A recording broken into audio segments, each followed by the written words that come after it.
आप भी कुछ भी कर सकते हैं। जो आप सोच रहे हैं बस एक सोच का अंतर है।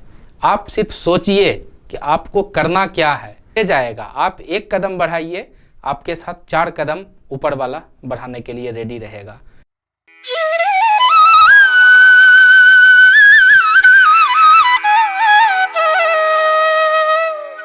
भाग्य निर्माता के 7वें एपिसोड में कहानी है एक ऐसे ग्रामीण युवा की जिसने किसान को बचाने के लिए जब गांव में ही किसानों द्वारा संचालित कंपनी खोलने का प्लान किया, तब गांव वाले इस युवा को सनकी कहने लगा। इसने ग्रामीणों की बातों को नजरअंदाज करते हुए जब अपने मित्रों के बीच ये प्लान रखा तो मित्रों ने भी इस युवा का मजाक उड़ाया, पर इसने हिम्मत नहीं हारा और ये बात जब अपने पिता को बताया तब पिता ने पुत्र का साथ देने का निर्णय लिया और कहते हैं ना कि जब किसी कार्य को करने का संकल्प लेकर उस दिशा में निरंतर प्रयास करते रहो तो सफलता आपकी कदम चूमती है। इस युवा का दृढ़ संकल्प और निरंतर प्रयास और परिवार का सहयोग मिला तो 5 वर्षों के कमरतोड़ मेहनत से इस युवा ने गांव में ही बना दिया लिमिटेड कंपनी। ये कहानी है बिहार के मुंगेर जिले के एक छोटे से गांव शंकरपुर में रहने वाले युवा प्रेम प्रकाश का, जिन्होंने किसान को बचाने के लिए गांव में ही स्थापित किया Angraj farmers producers company limited. आज ये युवा इस कंपनी का सीईओ है और हजारों किसानों के साथ ये कंपनी आज काम कर रही है। आइए सुनते हैं भाग्य निर्माता की कहानी प्रेम प्रकाश की जुबानी।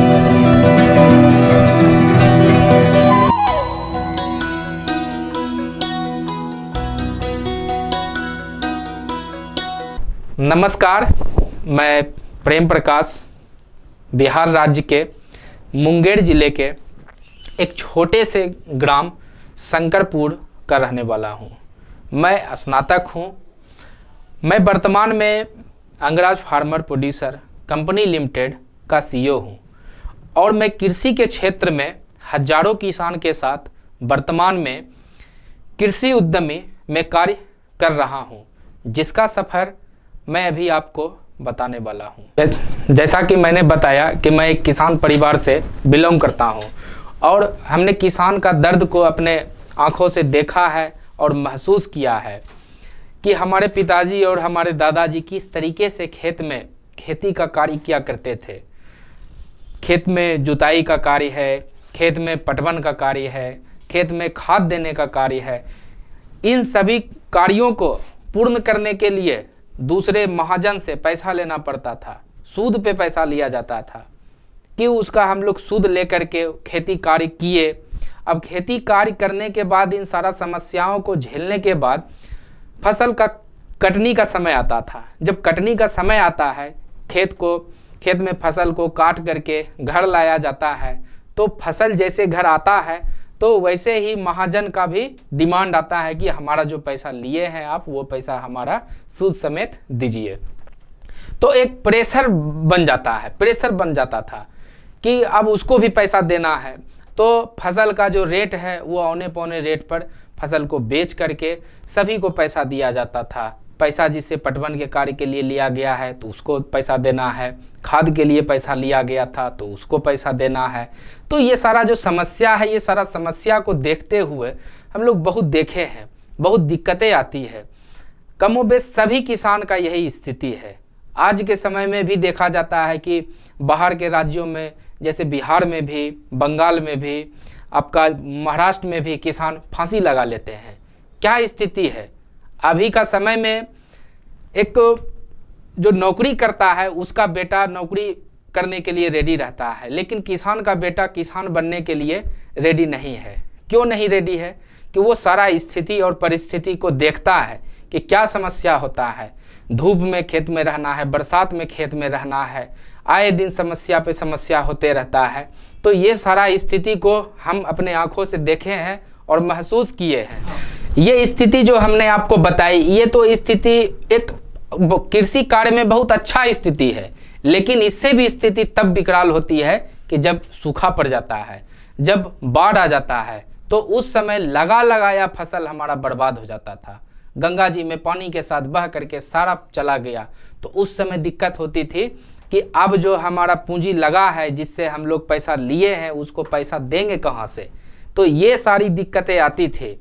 यही सब दिक्कत आने के वजह से हमारे पिताजी, हमारे दादाजी बाहर में काम किया करते थे, दूसरा जगह भी रोजगार किया करते थे, गार्ड का काम किया करते थे। तो ये सारा स्थिति परिस्थिति हम लोग देखे हुए हैं। ये जो स्थिति बनती है, ये स्थिति किसान के साथ में क्यों बनती है? ये इसलिए बनती है कि किसान अपना उत्पाद जो है, उसका जो उत्पादन है, वो उत्पादन एक कॉरपोरेट सेक्टर का आदमी लेकर के उसको जाता है, उसका ब्रांडिंग करता है, उसका प्रोसेसिंग करता है और उसका मार्केटिंग करता है, जिससे कि वह मुनाफा कमाता है। लेकिन किसान के पास कुछ नहीं बचा। किसान के पास बस वही स्थिति जो हमने बताई है, वही स्थिति के साथ किसान रह जाता है। तो यही सारा परिस्थिति को देखते हुए हमने यह ठाना कि अगर हमें कुछ करना है तो जीवन में उद्यमी ही बनना है, और उद्यमी बनूंगा तो मैं कृषि क्षेत्र में उद्यमी बनूंगा। तो मैंने सोचा कि कुछ एक छोटा सा बिजनेस किया जाए, जिससे कि मुझे कुछ पैसा आ जाए और उसके बाद हम एक कंपनी भी बनाएंगे। तो मैंने एक कपड़ा का व्यवसाय स्टार्ट किया। बाहर से कपड़ा मंगाता था और उसका मार्केटिंग हम लोग लोकल ही करते थे, लोकल मार्केट में। तो बहुत दिनों तक मैंने ये काम किया, 3-3.5 महीने का ये काम था। तो करने के बाद इसमें मुझे बहुत घाटा लगा, मेरा बिजनेस ये बंद हो गया, बहुत मेरा घाटा लगा। तो फिर जब घाटा लगने के बाद फिर हमने सोचा कि मैंने तो सोचा था कि कृषि में मैं काम करूँगा, कृषि का उद्यम लगाऊंगा। तो मैं वहाँ से अपना लक्ष्य से भटक गया था। तो मुझे ऐसा प्रतीत हुआ, मुझे ऐसा फील हुआ। फिर हमने जो है ये घाटा उटा को फिर हम अपना दिमाग से निकाले कि घाटा लगा तो चलो कोई दिक्कत नहीं है, लेकिन हमारा जो लक्ष्य है उस लक्ष्य तक मुझे पहुँचना है तो पहुँचना है। तो फिर उसके बाद जो है हम पिताजी से मिले, फिर पिताजी हमें सजेशन दिए। तो इसी बीच में एक जो है कि कंपनी बनाने का एक फॉर्मेट मुझे मिला, किसान उत्पादक कंपनी। तो मैंने जब किसान उत्पादक कंपनी के बारे में जाना, उसका मैनुअल को पढ़ा, तो मुझे लगा कि ये जो मैं सोच रहा हूँ और ये जो फॉर्मेट है, ये दोनों मैच करता है कि मुझे भी काम करना है कृषि उद्यमी में, और ये जो फॉर्मेट मिला है कंपनी का, ये भी काम करेगी कृषि उद्यमी में। तो मुझे लगा उस समय कि चलो मुझे एक लक्ष्य का प्राप्ति जो करना है, उसके लिए मुझे एक रास्ता मिल गया। तो मैं फिर वहाँ से कनेक्ट हुआ। कनेक्ट होने के बाद उसमें मुझे बहुत सारी चीज़ों का पता चला कि कंपनी क्या है, कंपनी कैसे बनेगी, कैसे उसका रजिस्ट्रेशन करेंगे। तो ये सारा जो प्रोसेस था, तो प्रोसेस को देखने के बाद, समझने के बाद हमें लगा कि अब कंपनी का नाम क्या रखना है। तो चूँकि मैंने पहले भी बताया था कि मैं मुंगेर ज़िला से बिलोंग करता हूँ, और मुंगेर ज़िला में राजा कर्ण की धरती है, जिसका नाम हम लोग अंगराज भी कहते हैं। तो मैंने सोचा कि अंगराज नाम रखा जाए। तो मैंने अंगराज नाम तय किया, Angraj farmer producer company limited. तो Angraj farmer producer company limited को मैंने रजिस्ट्रेशन के लिए दिया, बनाया उसको। फिर उसके बाद वो जो एफपीओ का मॉड्यूल है कि हम लोग किसान का जो फसल है, उस फसल को लेकर के उसका ब्रांडिंग करना है, उसका प्रोसेसिंग करना है, प्रोसेसिंग करने के बाद उसका मार्केटिंग करना है, जिससे कि हमारा भी स्थिति में सुधार आए और किसान का स्थिति में भी सुधार आए। तो ये सारा चीज़ करने के बाद मैंने सोचा कि अब जो है कि हमारा उद्योग जो कृषि क्षेत्र में लगना है, वो किस चीज़ पे लगाया जाए। तो ये भी एक चुनौती था कि भाई क्या चीज़ पे लगाया जाए। तो इस पर भी हमने बहुत दिन तक सोचा, बहुत लोगों से राय विचार किया, बहुत किसान से भी हम राय विचार किए कि किस चीज़ का उद्योग लगाया जाए। तो बहुत लोग बहुत तरीके का बात भी किए। तो हमने सोचा और बहुत किसान भी बताए कि आप जो है उद्योग लगाइए यहाँ पे, जैसे मसाला का।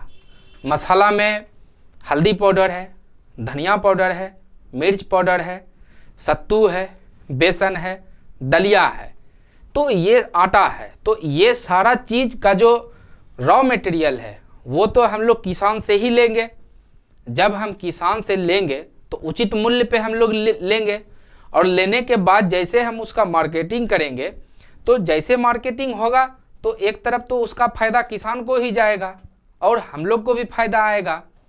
तो यही चीज़ हमने सोचा, और इस पर बहुत विचार करने के बाद हम लोग सोचे कि नहीं, यही कंपनी लगाया जाए, मसाला का ही उद्योग लगाया जाए, जिससे कि सबको लाभ मिले। फिर उसके बाद हम लोग उसका पूरा प्लानिंग किए कि अब उद्योग लगाने के लिए हम लोग को क्या चाहिए। तो सबसे पहले उद्योग लगाने के लिए हम लोग को उसका इंफ्रास्ट्रक्चर चाहिए कि मशीन कहाँ लगेगा, कहाँ लगाना है। यह भी एक बड़ा चुनौती था कि जहाँ हम लोग अगर लेते हैं, ज़मीन लेते हैं, उस पर बनाते हैं तो उस पर भी बहुत खर्च है। तो ये सारा चीज़ करते हुए हमने सोचा कि नहीं, हमारा गांव ही सही है, गांव में ही हम लोग फैक्ट्री लगाएंगे, जिससे कि हम लोग भाड़ा भी शुरू में नहीं देना पड़ेगा।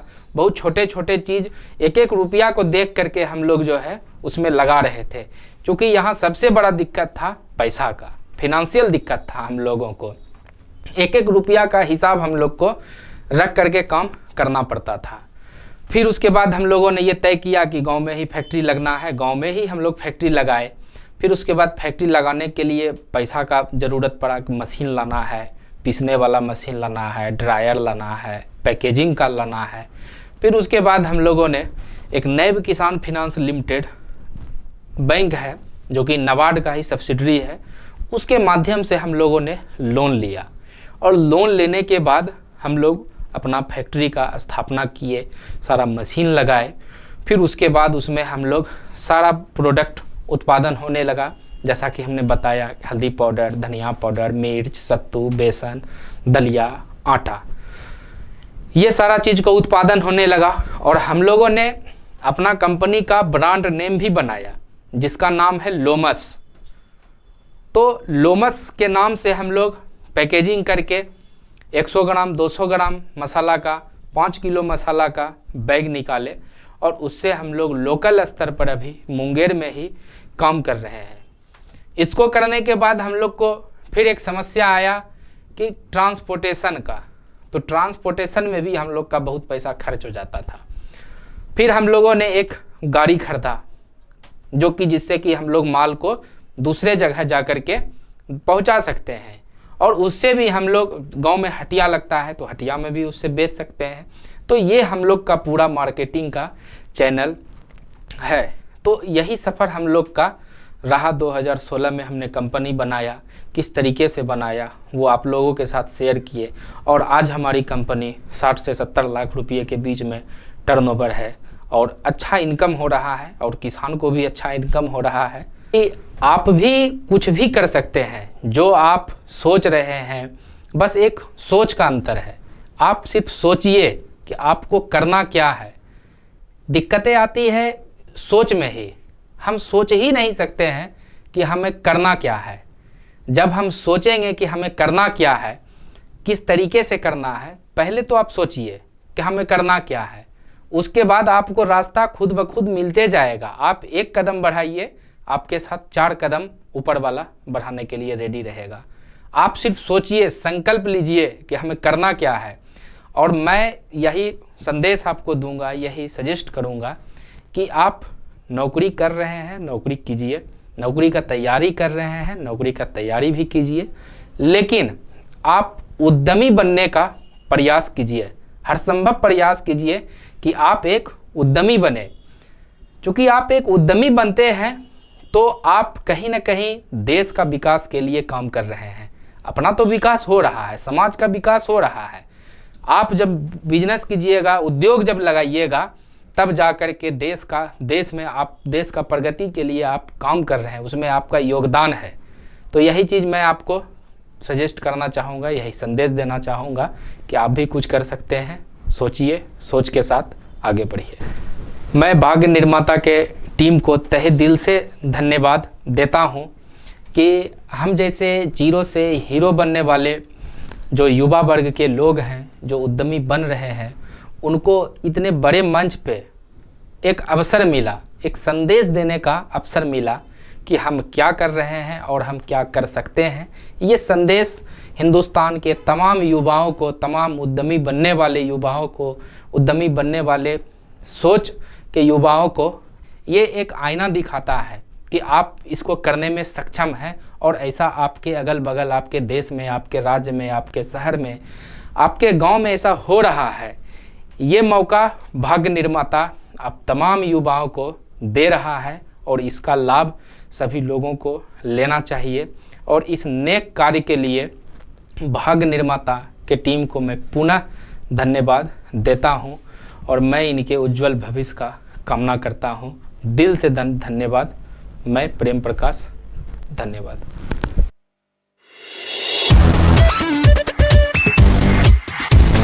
ये है Angraj farmers producers company limited, जो मुंगेर के शंकरपुर ग्राम में है।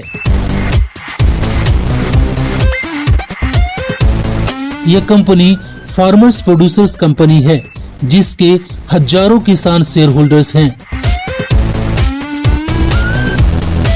यह कंपनी किसानों द्वारा उत्पादित अनाज का प्रोसेसिंग एवं मार्केटिंग करती है और हजारों किसानों को फायदा पहुंचाती है।